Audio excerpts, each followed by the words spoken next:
Have you ever had that really important conversation? You know, the kind where you schedule it in advance, and whether that's as precise as Friday at 3 on a conference call for business, or, hey, let's talk about that this weekend with a friend or your spouse.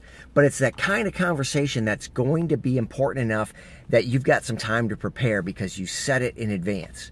Well, I had one of those recently, and what I did was I first wrote down some of the notes that I wanted to cover and just the 10 to 12 kind of bullet points. And then I went for a walk with my dog, and I actually role played the call. I just went through the call over and over, and each time refined it a little bit more and made it what I thought was a little better. Well, by the 5th or 6th time through, I would get to a part where I couldn't remember if had I already said that in this conversation, or did I just remember from saying it last time I role played it. So what I did was I used a talk to text feature on my phone, and I actually recorded it and had my phone transcribe it. So I went through the call one more time and had the phone transcribe it. Then when I got home, I copied it into a document and edited it.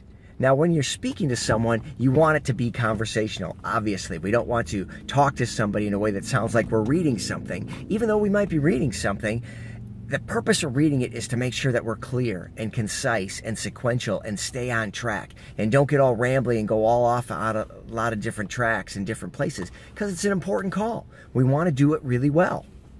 And the better you set up your part, the better conversation you can have when you get to kind of the discussion part.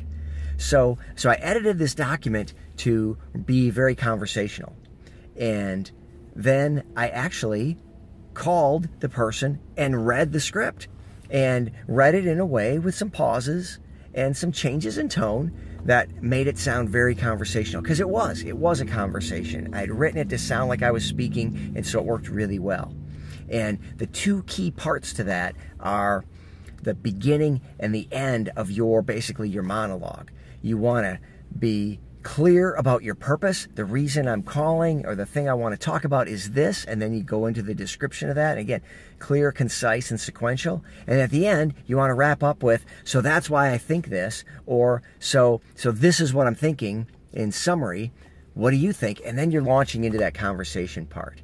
So the next time you've got a really big conversation, whether that's with a spouse or a friend or something for work, if it's important, take the time to think it through and make your thoughts clear. Think in ink. It really helps to clarify when you have to write things out. And writing it out can be that role-playing rehearsing with your dog if you want, or with a friend.